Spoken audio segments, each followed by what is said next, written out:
Rien n'est gratuit sur Terre. Il faut des efforts, il faut un effort ardu, il faut travailler dur pour y arriver. Yosef Hatzadik, lui, rêve de ces gerbes de blé. Cela nécessite du travail. Il faut semer, il faut labourer, il faut planter, et puis il faut le récolter, et puis il faut travailler dur. Paro, lui, rêve d'animaux, des animaux, qui mangent, qui baissent leur tête pour aller manger, du matin au soir. Quelle est la différence? Akadosh Baruch Hu nous rappelle une chose. Ce qui est de la sainteté, ce qui est de la construction nécessite un effort ardu. Ce que l'on obtient gratuitement, sans aucun effort, ce que l'on obtient de façon naturelle, en se baissant juste pour se ramasser. C'est où parfois une grande bénédiction, mais en général, c'est ce qui n'a pas du tout de consistance, c'est ce qui est éphémère, ce qui va vite disparaître, ou qui existe mais de manière profane. Un juif se doit de vivre spirituellement, de manière saine et de manière pure, et cela nécessite un effort ardu. Boker Tov les Koulam, bonjour à toutes et à tous, j'espère que vous allez bien. Je suis infiniment heureux de vous retrouver en cette magnifique matinée que Dieu vous offre sur la terre, et qu'il nous offre aussi également, parce qu'il n'y a pas que vous, il y a tous là, tous ceux que nous sommes aujourd'hui. Et je vous invite à partager, à liker, à commenter cette publication afin que nous soyons encore et toujours plus à étudier ensemble. Je vous rappelle que vous pouvez dès à présent retrouver les podcasts sur les différentes plateformes et sur les différents réseaux sociaux pour réécouter ou revoir ces shurim-là. Et n'hésitez pas surtout à les partager afin de faire participer d'autres personnes. Alors nous en sommes là à cette première journée de Hanouka. Nous avons allumé la première lumière de Hanouka hier soir. Donc on est plein de cette joie-là et de cette lumière qui a été ajoutée ici-bas sur Terre.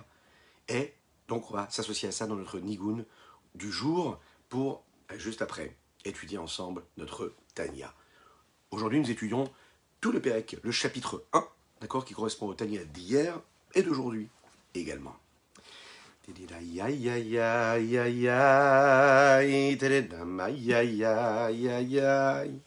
Bam bam bam bam bam, ay ay ay ay ay ay ay ay ay ay.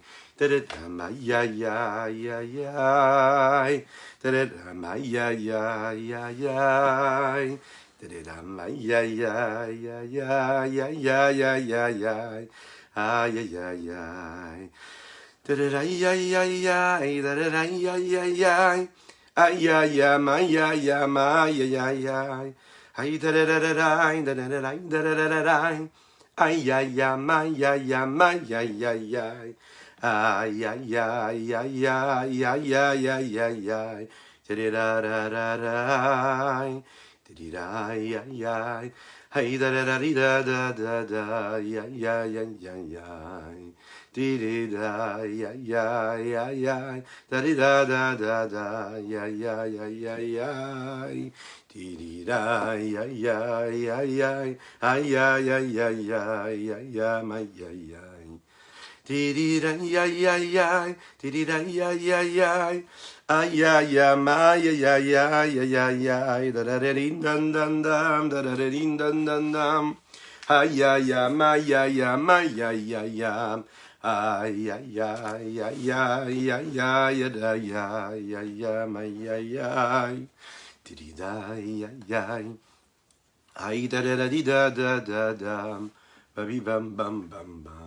Aujourd'hui, premier chapitre du Tanya. Il est dit comme ça, Tanya Bessof Perek Gimel de Nida, dans le troisième chapitre de la Gemara, il traité Nida. Mashbi Emoto, Tei Tzadik Val Tei Racha. Donner un sens à l'existence et savoir qui nous sommes. On l'a étudié ensemble dans notre introduction. Avant de l'être, l'homme, le juif, on lui fait jurer.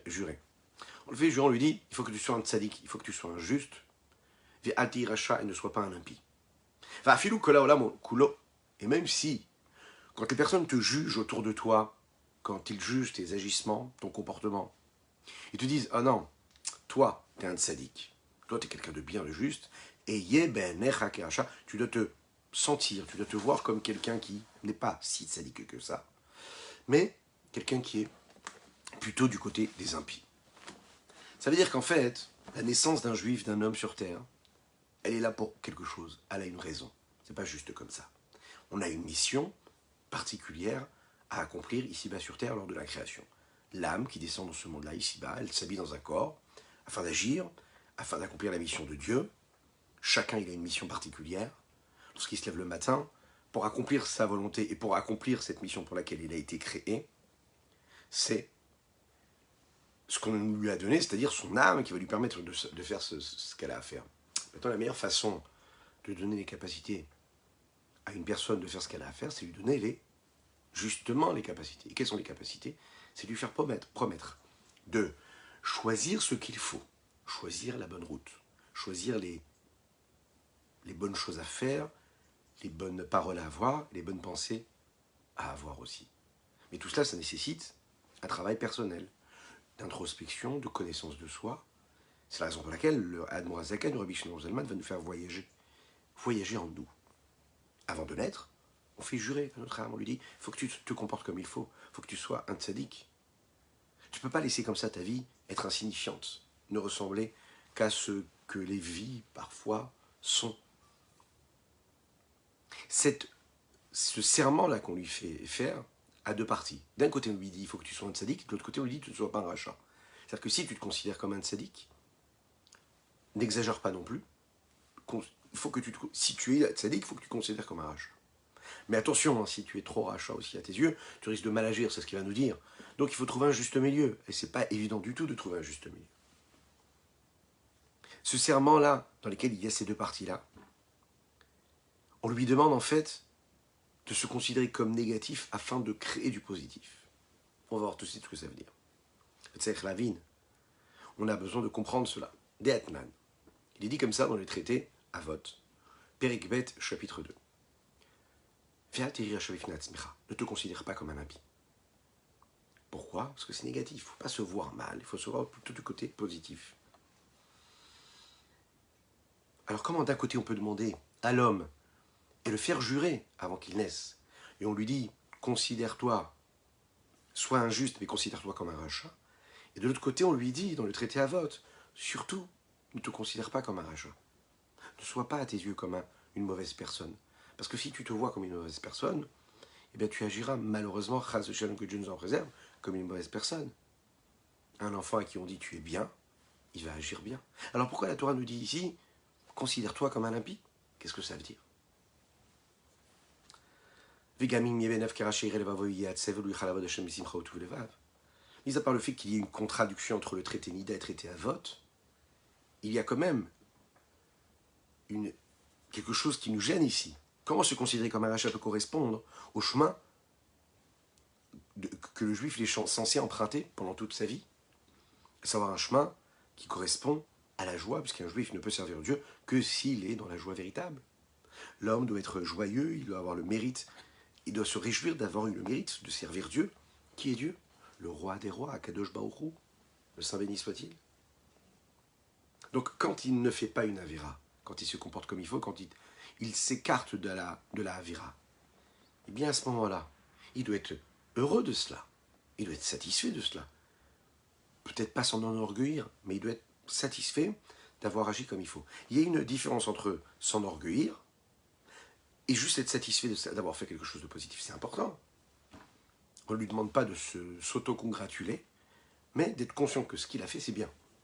Quand on fait quelque chose de positif, qu'on avait la possibilité d'avoir un comportement qui était négatif, et qu'on a eu un comportement qui est positif, on doit être heureux de savoir qu'on a fait le bon choix. Être heureux, ça doit nous revigorer de l'énergie, de la force pour la suite des événements. Sans s'en enorgueillir. Mais être conscient qu'on a fait bien, eh bien ça devient un tremplin pour l'action d'après. Avoir eu une belle parole, avoir eu un beau sourire avec une personne que l'on côtoie, que l'on croise, c'est un tremplin pour la suite. On a croisé une personne qu'on n'appréciait pas, pourquoi on ne sait pas, on ne l'appréciait pas particulièrement. Et on n'a pas eu le courage de sourire quand même. On a baissé la tête, on a tourné la tête. Mais qu'est-ce qu'on a fait en fait? On a créé un tremplin de négatif pour l'action qui viendra juste après. On a créé un tremplin pour la pensée négative qui viendra juste après. Puisque le négatif n'engendre que du négatif. Même si on a toutes les raisons du monde de ne pas apprécier la personne qui passe devant nous, ou qui vit avec nous, etc., ou que l'on côtoie au travail, ou dans différents milieux sociaux. Alors comment est-ce qu'on fait? Eh bien, la Chassidut va nous apprendre concrètement que ces actes-là, ils peuvent être totalement positifs, tu dois être joyeux et heureux de ce que tu as fait. Ça veut avoir eu la force de garder le sourire à ce moment-là, par exemple, hein.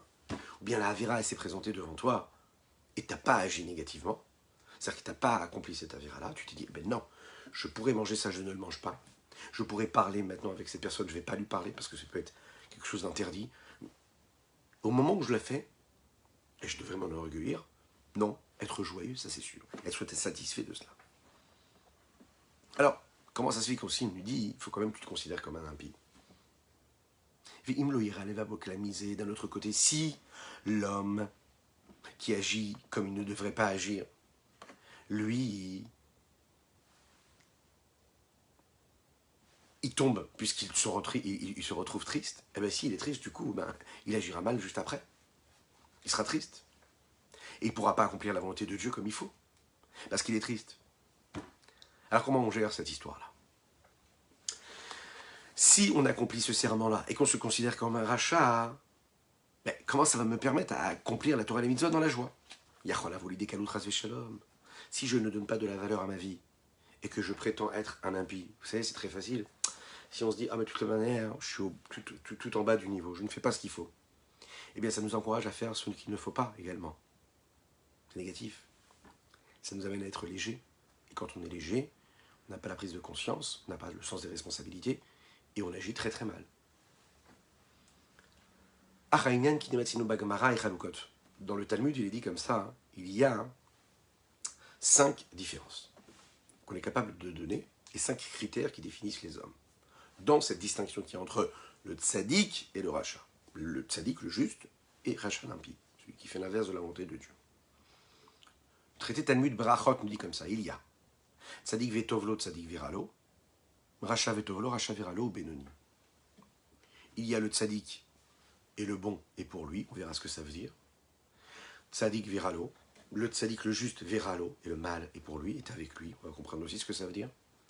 Racha vetovlo, l'impie et le bon est avec lui, on va voir ce que ça veut dire. Et racha viralo, le racha l'impie et le mal est pour lui. Qu'est-ce que ça veut dire? On va le voir tout de suite.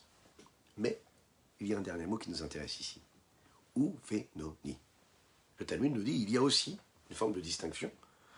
Et là, il y a ces hommes-là qui sont considérés comme des bénonymes. Bénonymes, c'est les intermédiaires, ni justes ni impies, entre les deux. Là, on va voir aussi, d'ailleurs, le livre que nous sommes en train d'étudier s'appelle le Sefer Shel Bénonim. C'est le livre des intermédiaires, de ceux qui sont au milieu, ni de ce côté ni de ce côté, qui vivent avec les deux, qui sont dans un combat permanent. Ça ne va pas passer de l'autre côté complètement, ni du côté positif ni du côté négatif, ils sont entre les deux. Mais dans la Gemara, on nous explique un petit peu ces définitions-là. Quand on lui dit tzaddik vetovlo, ça veut dire que le tzaddik, il est bon. Le bon est avec lui. Qu'est-ce que ça veut dire? Ça veut dire que c'est un juste qui accomplit bien la Torah et les mitzvot, et il est dans une vie matérielle bonne. Ça veut dire que Baruch Hashem, il a une belle bénédiction, il se comporte bien avec Dieu, et financièrement, il a tout ce qu'il faut. Il vit dans l'opulence matérielle, ce qu'on souhaite à chacune et chacun d'entre nous. Dites Amen. Dites Amen et Amen. La distinction, elle se fait plus du côté du tzaddik vetovlo, tzaddik viralo. Celui qui est appelé ici le tzaddik viralo, l'important ici, c'est de dire qu'il est juste, mais le mal est pour lui. Ça veut dire que c'est un juste qui va étudier la Torah, qui se comporte magnifiquement bien, qui est attaché à Dieu, qui est spirituel, qui est saint, qui est pur, mais en même temps, sa vie matérielle est difficile. Et c'est plutôt négatif de ce côté-là. Donc on va comprendre ce que ça veut dire ici. Ou Birsho Bagmara, dans la Gemara, on nous a expliqué tzaddik vitolo, tzaddik gamo. Celui qui est bon et qui a une vie parfaite, c'est ce qu'on appelle un tzaddik gamour, parfait. C'est le juste, parfait. Pourquoi?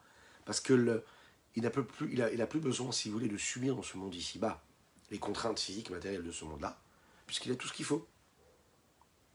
Il est bien aussi physiquement, matériellement, puisqu'il est bien spirituellement. Ou Firshu Bagmara, et on a expliqué dans la Gemara, dans le Talmud. Tzaddik vetovlo, le juste, pour qui le bon est ce qu'il est, ce qui est bon. Qu'est-ce que ça veut dire, ce que je viens de dire ici? Ça veut dire que le juste qui est tzaddik, qui est comme il faut, qui se comporte bien, et qui vit bien matériellement, qui a tout ce qu'il lui faut matériellement, qui est appelé le tzaddik gamour, lui, il a tout ce qu'il faut. On l'a dit, ok. Tzaddik viralo, tzaddik sheno gamour. Celui qui est juste, qui a tout ce qu'il faut, spirituellement, mais pas matériellement, alors là, il est dans ce monde-là, et il doit continuer à subir les contraintes et les difficultés qu'il y a dans ce monde-là.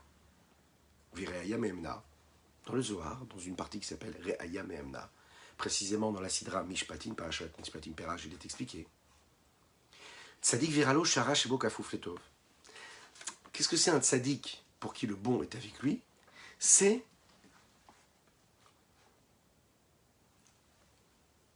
une personne chez qui qui serait un tzadik injuste, chez qui le mal est soumis au bien. C'est-à-dire qu'il y a quand même du mal, mais ce mal est soumis au bien. Ou Bagmara Soferikte des Barachot, dans le 9e chapitre du Talmud de Barachot, à la fin, il est dit comme ça. Tzadikim yetzer tov shoftam. Les tzadikim, les justes, c'est le bon penchant qui les juge. On va comprendre ce que ça veut dire. Choulé, etc. Rechaim yitzerara shoftam. Les rechaim, les impies, c'est les yitzerara qui les jugent. On va comprendre aussi ce que ça veut dire. Benonim, les intermédiaires, ceux qui sont ni impies ni tzadik. Zevazé shoftam. C'est de ce côté-là ou de l'autre côté. C'est-à-dire que c'est le bon et le mauvais penchant qui les gère. Verroulé, etc. Amarapa, le maître du Talmud dit comme ça, Amarapa. Rabba, il dit, Kegonana Benoni. Voilà, vous voulez savoir ce que c'est un Benoni? C'est moi. Amarlé Abaye, ce sage du Talmud le regarde comme ça, il lui dit, mais lâche avec ma bria, tu ne laisses de la vie à personne. Si toi, tu te définis comme un Benoni, d'accord? Et que Rabba, on sait très bien, on va le voir tout de suite, c'est un très très grand sadique. Rechaim, Bechayim, Nikraim, Metim. L'impie, pendant sa vie, il est appelé mort, il est appelé non-vivant. Donc toi, qui es un grand sadique, tu te prétends être qu'un Benoni, qu'un intermédiaire. Alors qu'est-ce que tu laisses à tous les autres, qui eux sont vraiment des impies, qui ne sont pas du tout à ton niveau de connexion avec Dieu, de pratique de la Torah et des mitzvot? Qu'est-ce que tu leur laisses? Tu leur laisses rien du tout. Ils vont être considérés comme l'inverse des vivants.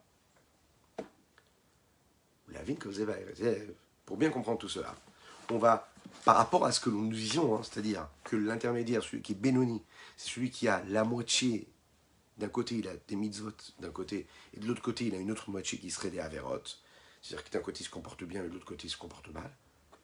Comment est-ce qu'on va essayer de comprendre comment Rabba il a pu se définir comme étant un Benoni?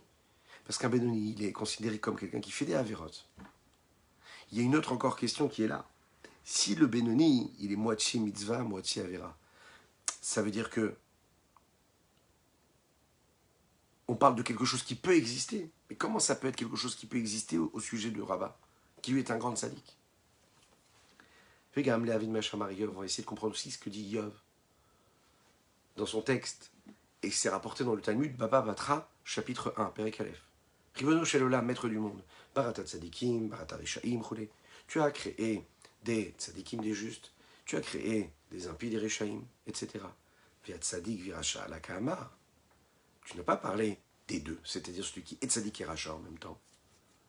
La Gemara nous raconte que l'ange demande à Dieu, avant que la personne naisse, il lui dit, dis-moi, cet homme-là qui va naître, cet enfant qui va naître, homme, femme, peu importe, est-ce que ce sera un tzaddik?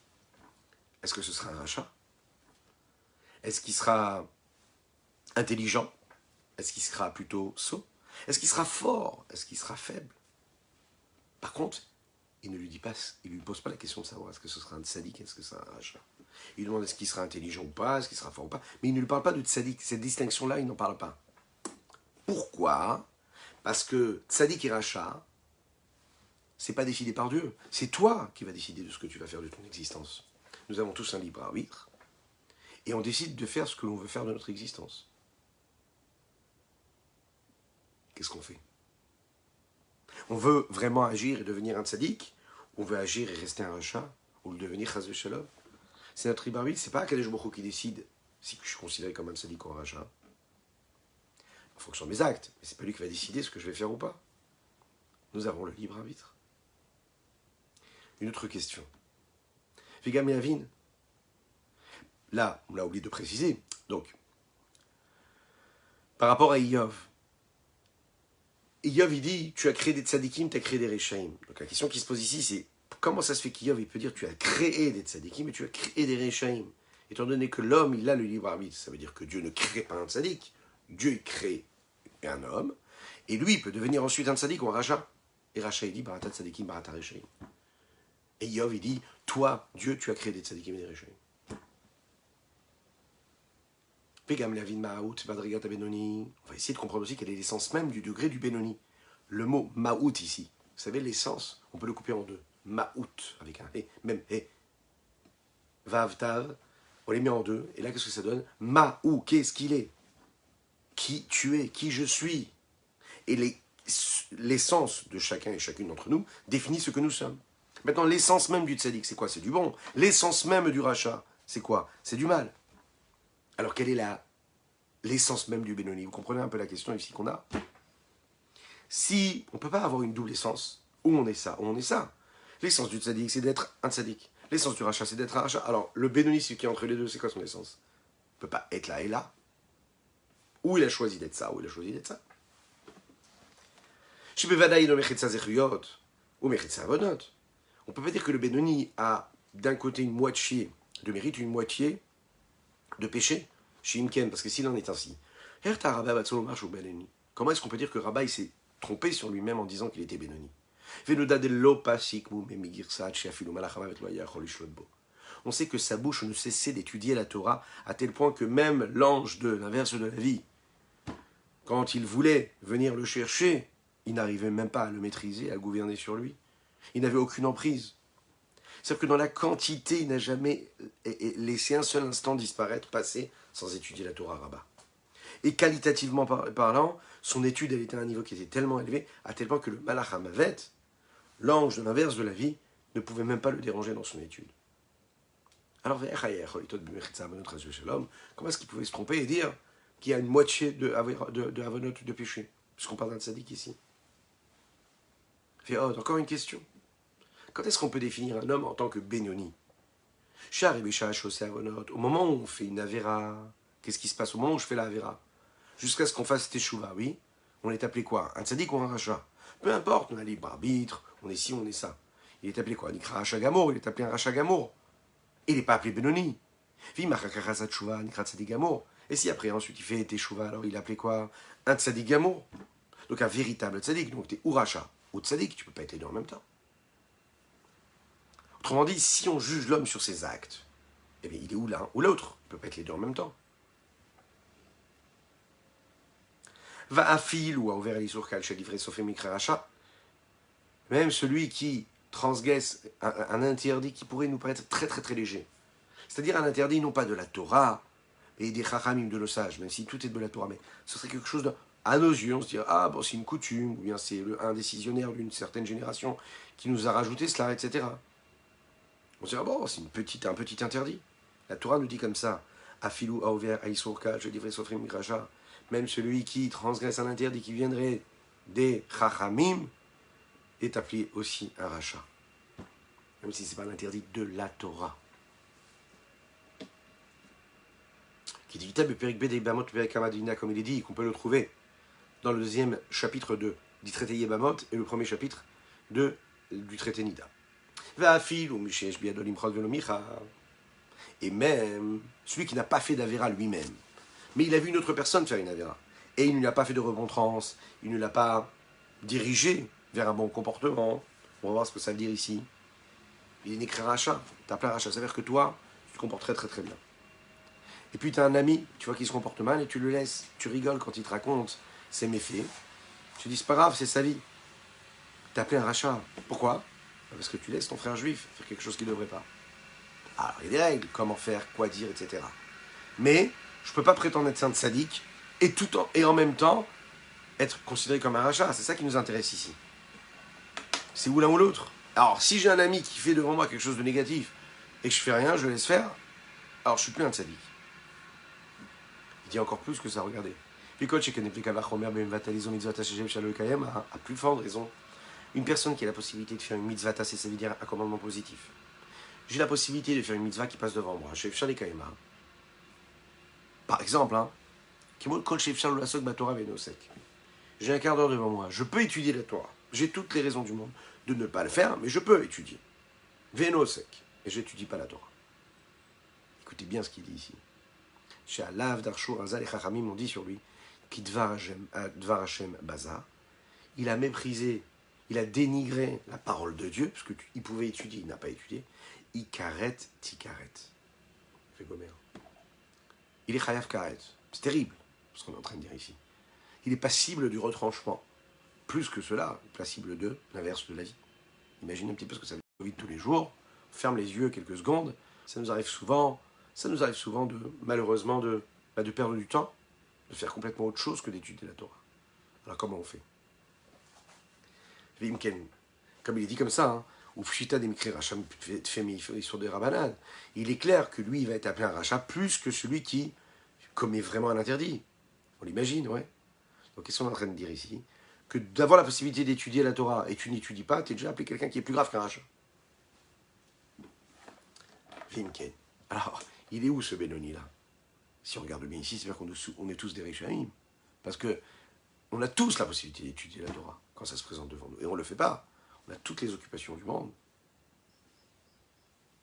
Donc il est clair ici que quand on dit rachat, c'est un certain rachat. Veimken al kochacha Benoni. Donc on est obligé de dire que le Benoni lui-même, enbo afluavon betul Torah.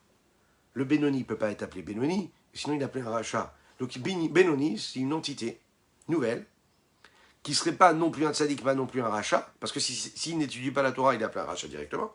Donc il n'est pas Benoni. Donc ni il transgresse, enfin pardon, il est Benoni, mais il n'est pas rachat. Ni il transgresse un interdit de la Torah, ni il transgresse un interdit des Chachamim.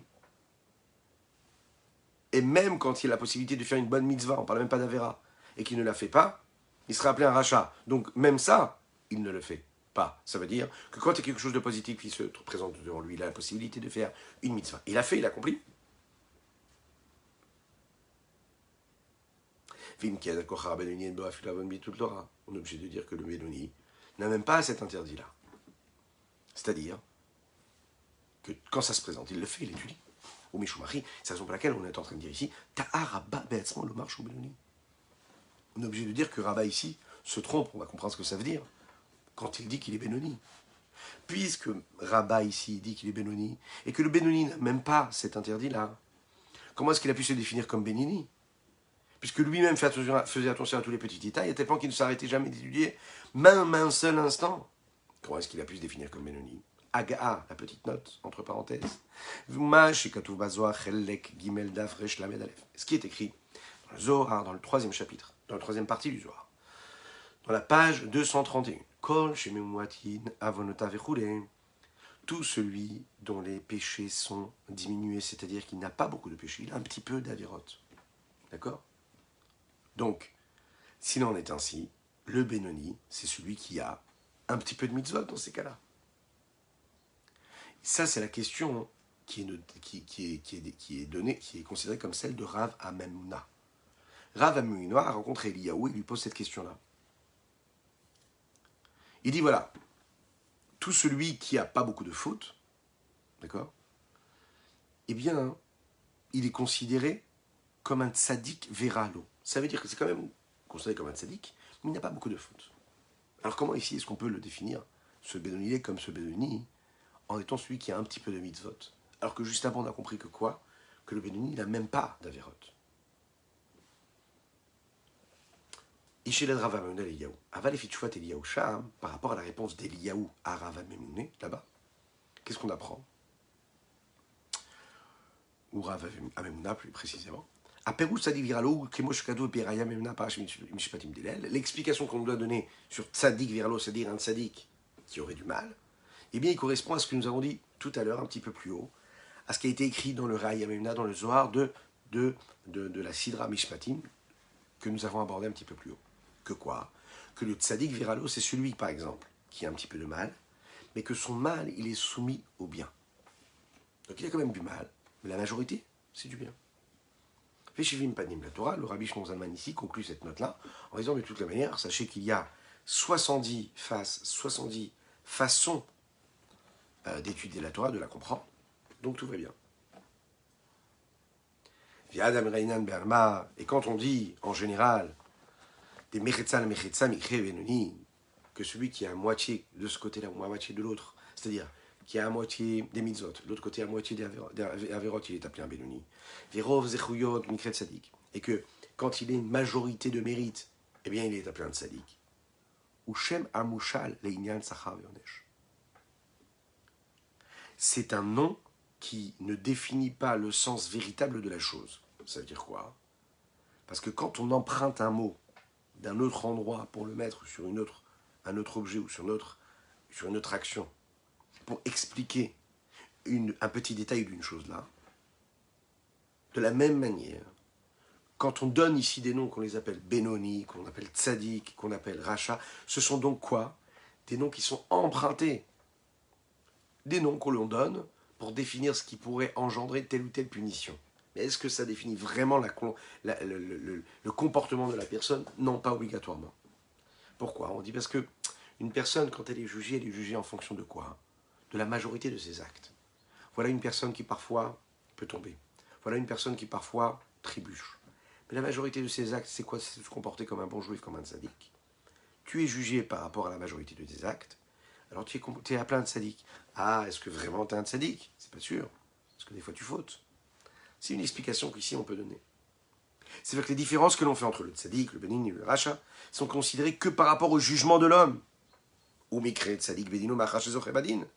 Et par rapport à ce petit détail-là, qui en est un grand, puisque ce tzaddik-là, la majorité de ses actes, quoi?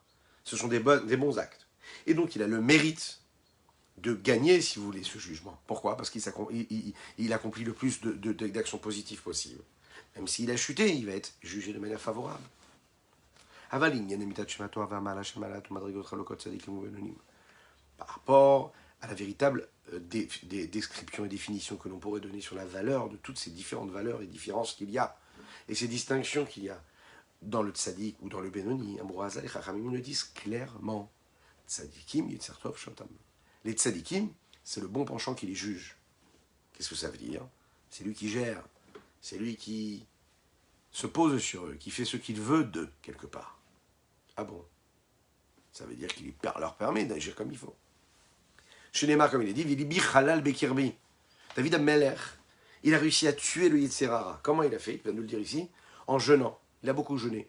Une personne qui jeûne, même si, attention, c'est pas du tout pour tout le monde, une personne qui jeûne, qu'est-ce qui se passe? Eh bien, elle se détache de la matière. Mais tellement il a jeûné, il a tué son Yetzer Hara, son mauvais penchant, à force de jeûner. Ça veut dire qu'il a fait un vrai travail de teshuva, d'introspection, d'élévation, de détachement de la matière. Les choses étaient claires pour lui. Il n'y a plus de Yetzer Hara.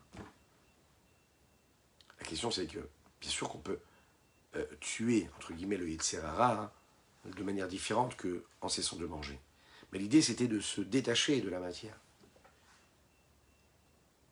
De cette Gemara-là, on apprend que le sens véritable du mot tzaddik, c'est quoi? C'est qu'il n'y a plus de Yetzer Hara. Avakom Ishlo Giel et Madrigazo, tout ce qui n'est pas arrivé à ce niveau-là, vous l'imaginez, bien que ses mérites puissent être beaucoup plus nombreux que ses péchés, et no bemalat madrigat tzadik-là, il n'est pas du tout au niveau d'un tzadik, parce qu'il a quand même des avérotes en lui. Il a quand même un Yetzer Hara. Et no bemalat madrigat tzadik-là, il n'est pas au niveau du tzadik, et on comprend ce que ça veut dire aussi, il n'est pas non plus au niveau du Benoni.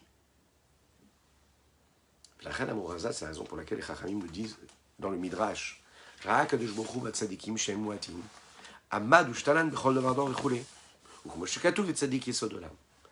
raison pour laquelle Dieu a vu, le Midrash nous dit, que les tzadikim étaient peu nombreux.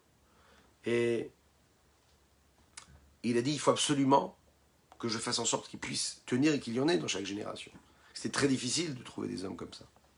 Donc il va quand même en garder quelques-uns pour nous permettre d'exister. Autrement dit, dans chaque génération, il y a un tzaddik. Le tzaddik, le juste, c'est le pilier de la génération. C'est la base, les fondements de la génération. Mais pas seulement de la génération, mais du monde entier. Alors ça, on peut le comprendre. Par rapport à ce que nous avons dit un peu plus haut, que le tzaddik, c'est celui qui n'a même pas de Yetzer Hara.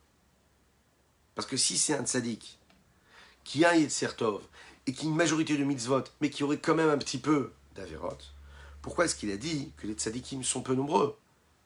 Là, il y a beaucoup plus de personnes qui agissent de manière globale et majoritairement bien et qui ont un peu d'averot. Si ça, c'était des tzaddikim, pourquoi est-ce que le Midrash nous dirait il a vu que les tzaddikim sont peu nombreux? Ils seraient plus nombreux que cela. Donc s'ils sont peu nombreux, ça veut dire qu'on parle ici d'un tzaddik qui est très particulier. C'est un tzaddik qui n'aurait pas du tout de Yetzer Hara. Un tzaddik chez qui le mal n'existerait pas du tout. Sous aucune forme d'ailleurs. Arbeo Rainyan. Il faut essayer de comprendre cela à travers le sujet profond qu'on va aborder ici. Quels sont donc les différents niveaux du tzaddik et du Benoni? Et comment, dans les tzaddikim eux-mêmes, il y a différents niveaux? Le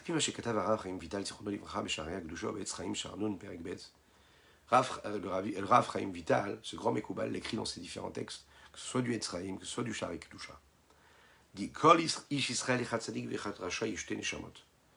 Chez chacune et chacun d'entre nous, chez chaque homme du peuple juif, que ce soit un tzaddik ou un rachat, il y a en lui deux neshamot.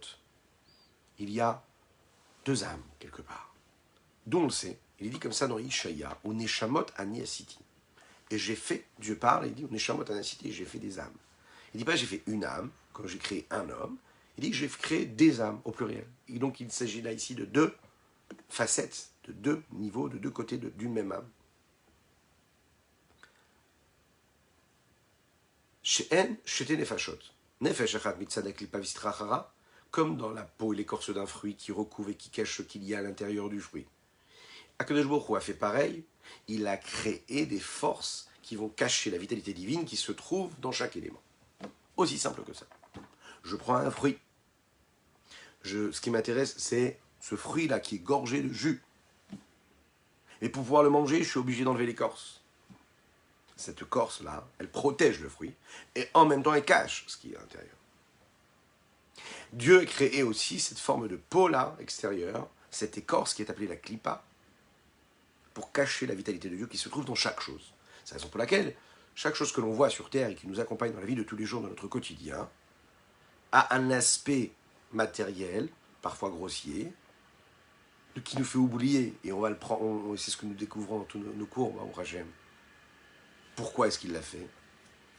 Mais en tout cas, ça cache et ça voit la vitalité divine qu'il y a. Donc la première chose déjà que le Rabbi Shimon Zalman, il nous donne, et on doit vivre avec cela. On doit vivre avec cela dans les heures qui vont suivre. On doit vivre notre journée avec ça.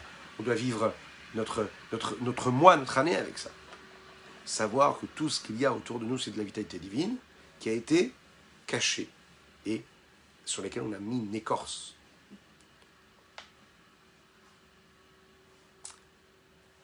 Mais aussi Vesidra Achara. Cette âme-là va représenter cette écorce, mais aussi elle va représenter tout ce qui est l'autre côté en arabien. C'est un mot qu'on va voir souvent dans la Chassidoute, comme Klippa d'ailleurs. L'autre côté, c'est-à-dire tout ce qui n'est pas la sainteté. D'un côté, j'ai la sainteté. À chaque fois que je vais dans une situation de vie, à chaque fois que je vais dans une situation, quand j'aurai une pensée qui traversera mon esprit, une parole, un acte, un mouvement, un état d'esprit, une situation que je pourrais vivre, d'accord? Et que je me pose la question, et je me dis, ok, ce que je suis en train de vivre, ce que je suis en train de dire, ce que je suis en train de faire, ce à quoi je suis en train d'aspirer, est-ce que c'est quoi? Est-ce que c'est du côté de la sainteté ou pas? Si je ne suis pas capable de le mettre du côté de la sainteté, ça veut dire que c'est quoi? C'est l'autre côté. Et qu'est-ce que c'est l'autre côté? C'est-à-dire que c'est le profane. Et qu'est-ce que c'est le profane? C'est l'impureté. Et qu'est-ce que c'est l'impureté? C'est tout ce qui est néfaste et nauséabond. Ça veut dire que si je vis ce moment-là, où je dis ce mot-là, où j'ai cette pensée, où j'ai cette parole, je suis en train de redonner de l'énergie au côté négatif, au côté du mal, qui est l'inverse de la sainteté. C'est assez simple, hein, c'est binaire. C'est où je suis côté de la sainteté, où je suis de l'autre côté. Et que je ne suis pas du côté de la sainteté. Cette âme-là, on va commencer par elle, qui est appelée l'âme. On va le voir tout de suite, hein, une âme animale, quelque part. Elle s'habille dans le corps de l'homme et dans le corps de chaque élément qu'il y a sur Terre. Précisément animal quand elle est chez l'homme. Celle qui s'habille dans le sang de l'homme pour faire vivre son corps, prédictif comme il est dit, qui nefesh abassar badami. L'âme de l'homme dépend de quoi? De sa vitalité. Et l'âme qu'il y a dans la chair se trouve dans le sang.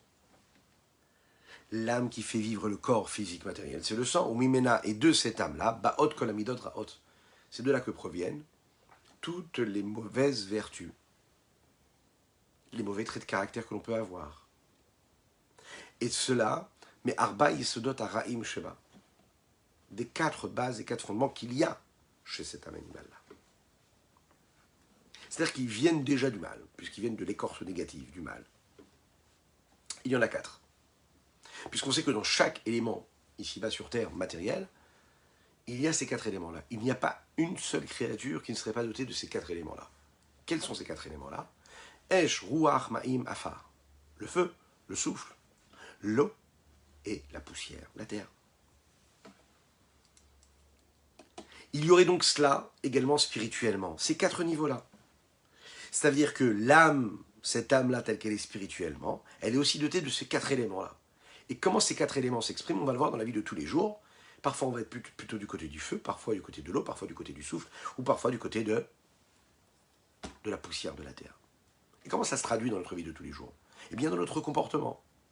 Ka'as vegava. Mi-yesodaesh, shenikbalemala. Vous avez déjà vu du feu. Le feu, il est attiré vers le haut. Toujours il monte vers le haut. Vous avez déjà vu un homme en colère ou une femme en colère? Qu'est-ce qui se passe? Ça monte vers le haut, ça bouillonne. La colère qui a besoin de sortir, c'est quoi? C'est quelque chose qui a besoin de... Ça représente le feu. Le feu, ça brûle. Et ça monte vers le haut. La gava, c'est pareil. Quelqu'un qui a de l'orgueil, qu'est-ce qui se passe? Eh bien, il est attiré vers le haut. Il se gonfle d'orgueil, comme le feu qui est attiré vers le haut. Ces 4 fondements, on les a aussi. Par exemple, un homme, vous savez, qui fait l'inverse, c'est-à-dire qui ne se met pas en colère, qui n'a pas d'orgueil. Eh bien, en réalité, ça ne le dérange pas d'avoir quelqu'un qui fait quelque chose de l'inverse de sa volonté. Les deux vont ensemble. Je me mets en colère, pourquoi? Parce que je refuse ce qui se passe autour de moi, parce que je suis frustré que tout ne se passe pas comme il faut. Et pourquoi est-ce que je suis frustré que ce qui se passe autour de moi n'est pas comme il faut? Et je suis pas dans le bien-être, je suis dans le mal-être, il y a quelque chose qui me dérange, que ce soit par rapport aux événements autour de moi, que ce soit par une personne autour de moi, par rapport à ce que la vie me donne. On peut être en colère même sur la vie, on peut être en colère sur soi-même, on peut être en colère sur les autres. C'est parce qu'en fait, on est face à quelque chose qui est à l'inverse de ce qu'on aurait imaginé être le bien-être. Comme le feu, qui n'est pas tranquille, qui bouge sans arrêt, qui a besoin de... et de détruire tout sur le passage. Là, le Brazaken, il met les deux en même temps. La colère et l'orgueil, c'est pareil. C'est quand tu n'acceptes pas ce que tu es, ou l'événement que tu es en train de vivre, ou la personne qui est en face de toi, et donc ça crée de la frustration, ça crée de l'énervement, de la colère.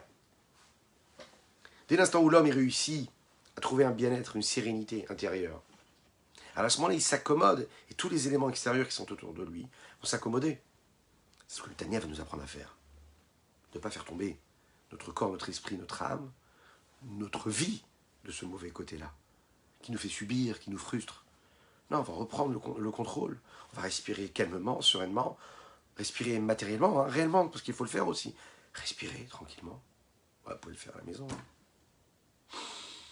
Et puis en même temps, respirer spirituellement. C'est-à-dire, qu'est-ce qui se passe? Après quoi je cours? Pourquoi est-ce que je fais tout ça? Pourquoi j'appelle ça des frustrations? Pourquoi est-ce que je sens que je ne suis pas bien? Pourquoi je sens que la personne qui est en face n'est pas bien? Elle ne m'apporte pas du bonheur. Qu'est-ce qui ne va pas? Qu'est-ce que je n'aime pas chez elle? Pourquoi est-ce que je ne l'aime pas? Est-ce que c'est par orgueil? Est-ce que c'est par narcissisme? Pourquoi est-ce que je ne la supporte pas? Par égocentrisme? Est-ce que je l'aime vraiment pour elle? Je l'aime pour moi? Enfin, des milliers de questions auxquelles on va essayer de répondre dans notre Tanya et qui veulent essayer de nous apporter aussi des réponses sur ces agissements-là. Est-ce que je suis plutôt du côté du feu? Ou est-ce que ce feu-là, je le dirige comme il faut? Donc spirituellement, là, ces forces existent aussi également. Ta'avat tatanugim, les plaisirs, les pulsions des désirs et des plaisirs de ce monde-là que le monde nous offre. C'est quoi? Mais Isodamaïm, ça provient de cette base-là, de ce fondement qui est l'eau. On le sait, qui a maïm batzmichim, comme il est tanoug. L'eau, ça attise et ça permet de donner de la soif, de créer un manque. C'est quoi le désir? C'est que j'ai une sensation de manque que j'ai besoin d'assouvir. L'eau, on le sait, c'est en général ce qui abreuve, ce qui fait naître le désir, la pulsion, la passion. Ça veut dire que dans l'eau, il y a quelque chose en fait qu'on n'est pas capable de définir. L'eau, c'est le désir. Oui, c'est ce qui fait appeler le désir. Imaginez comment on nous le vend d'ailleurs. C'est quoi? C'est une belle plage de l'eau. Oui, on ne va pas rentrer dans les détails, mais il y a cette notion-là d'eau qui est dans tout, ce qui appelle au désir. Et ce qui nous dit Ismaël Morazakan, si c'est ce qui se passe quand on le vit, ça veut dire qu'il y a dans la base même du désir quelque chose qui viendrait de l'eau. Là où le feu est à la base de la colère et de l'orgueil. De la même manière que le souffle n'a pas de consistance réelle, Eh bien, dans la vanité, dans les moqueries, dans les mots qui ne veulent rien dire, dans la vantardise, dans les paroles futiles, parler de rien et d'autre chose, il n'y a pas de consistance. Ils sont dénués de sens et de contenu et de réalité spirituelle, de sainteté. Donc, tout ce qui n'est pas la sainteté, qui est de l'autre côté, à savoir tout ce qu'on vient de dire ici, ça nous amène de l'autre côté. Ça nous amène de quoi? Du côté du souffle. Comme le souffle, le vent, qui a priori n'a pas de consistance, et bien toutes ces paroles, c'est comme on dit, une personne qui parle, c'est du vent, qui dit du vent, qui n'a pas de consistance. Les moqueries, toutes les choses qui ne servent à rien en réalité, qui ne sont pas constructives, eh bien, c'est ce qu'on appelle le vent. Et ça vient donc du souffle du vent. Alors, ce qui nous accompagne réellement dans la vie de tous les jours, et qui nous bloque, et qui fait qu'on pourrait être beaucoup plus qu'on nous sommes, et sur lequel on doit tous travailler, parce qu'on est tous là, la paresse et la tristesse. Ce qui décime et qui détruit des vies entières, des mondes, des vies, des familles, c'est quoi? C'est cette paresse et cette tristesse. Le Yetzer Hara, vous savez, la meilleure façon qu'il a de faire chuter un homme, le mauvais penchant, c'est de le rendre triste. Parce que quand il le rend triste, il se sent triste. Et quand il se sent triste, il est sans triste, autocentré. L'autosatisfaction, il est autocentré, il cherche qu'à être lui, vivre lui, ressentir lui, il est au centre de tout. Et là, qu'est-ce qui se passe? Quand ça ne se passe pas comme il faut, qu'est-ce qui se passe? Eh bien, il est triste. Quand on est triste, c'est parce qu'en fait, on est obsédé par sa propre personne.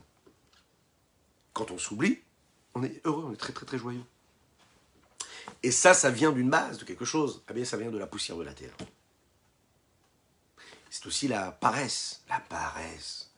Parce que ça va ensemble en général. Une personne qui est paresseuse, elle devient triste. Une personne qui est triste, elle devient paresseuse. Alors, parfois, la vie, malheureusement, que Dieu ne donne que des bonnes nouvelles, Bezrat Hashem, dit Amen, Amen, avec une belle d'ailleurs, Refoua Shelema pour Reb Pinchas Ber Ben Yentel, que Dieu lui envoie une guérison totale et complète. Avec Bezrat Hashem, une belle bracha aussi également pour Rivka Bat Mesaouda. Bonne délivrance, Bezrat Hashem, en bonne santé. Alors, on doit justement chercher ce mouvement-là qui est à l'inverse de cette tristesse, l'inverse de cette paresse-là. Parce que la paresse, ça nous attire vers le bas, vers l'inactivité. Ce qu'on appelle quoi? La poussière de la terre. Qu'est-ce qui va vers le bas? À l'inverse du feu qui va vers le haut, la terre va vers le bas. Elle nous attire vers la terre.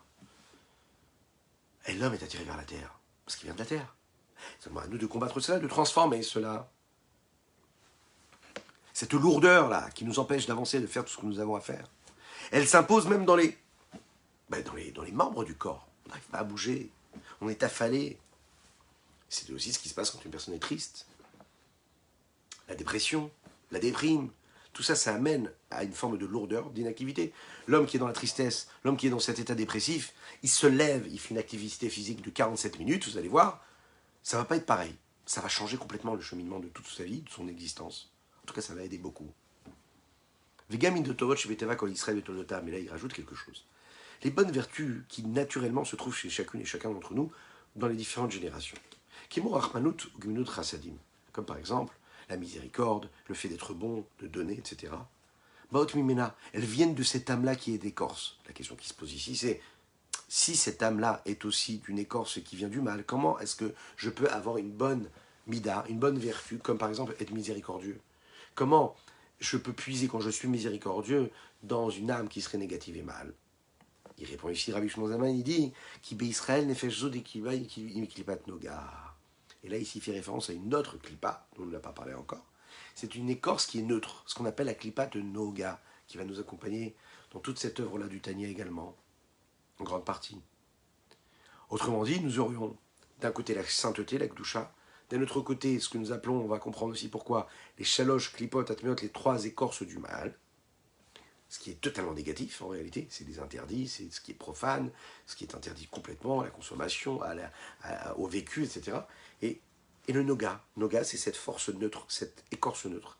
C'est-à-dire, un aliment par exemple, pour un exemple, un aliment qui serait cachère, mais comment est-ce que je vais le manger? Qu'est-ce que je vais faire avec? J'ai par exemple une attitude, une vertu, être miséricordieux, être bon, ben, qu'est-ce que je fais avec? Est-ce que je fais quelque chose de bien avec cette vertu-là ou pas? Si je fais quelque chose de bien, ben je peux la sanctifier. Si je fais quelque chose de mal, je la fais descendre dans la pureté. Ah, mais je suis généreux. Ouais, mais t'es généreux, mais tu fais quoi avec? Tu es en train de dépenser de l'argent pour faire quoi avec? Tu gaspilles, tu donnes. Oui, c'est peut-être bien de donner. Donc le mouvement de donner, il est positif. Mais tu donnes quoi? Et où? Et qui? Pour qui? Pourquoi? Donc c'est Noga, neutre. De ce bon-là, de ce bien qui vient de cette âme-là, il y a les bonnes valeurs naturelles qui font qu'un juif en général, il est miséricordieux. Un juif en général, il est naturellement généreux. Ce qu'on l'a vu à travers l'histoire. Vi, mitzvot etz hadat tovara. Et cela vient d'une source. Et sa source, c'est quoi? C'est le etz hadat. L'écorce de Noga, c'est cet arbre-là de la connaissance, qui lui est constitué de quoi? Tov vara, du bon et du mal.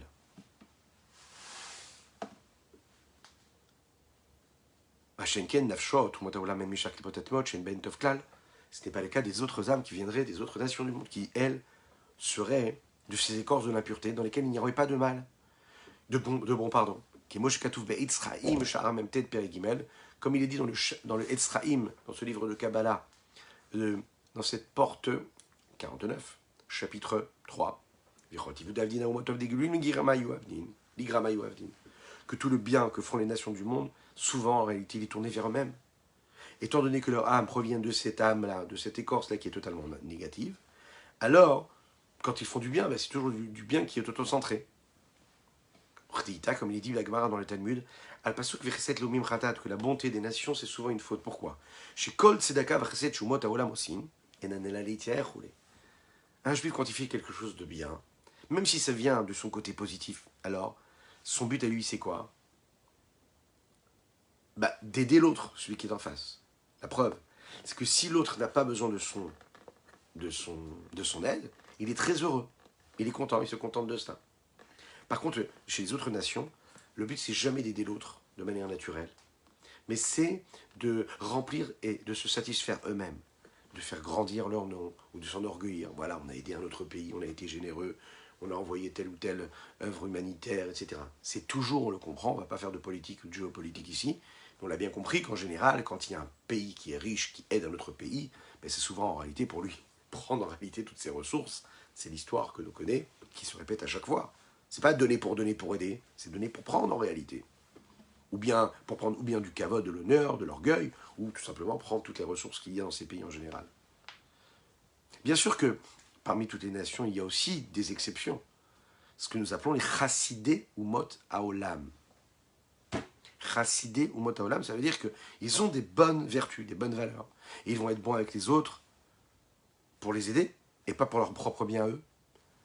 Parce qu'en réalité, à ce moment-là, leurs âmes ne seront pas donc en provenance de cette écorce de l'impureté totale, mais de ce que nous appelons ici une force d'écorce de Noga, qui serait constituée de ce bien et de ce mal en même temps, les deux.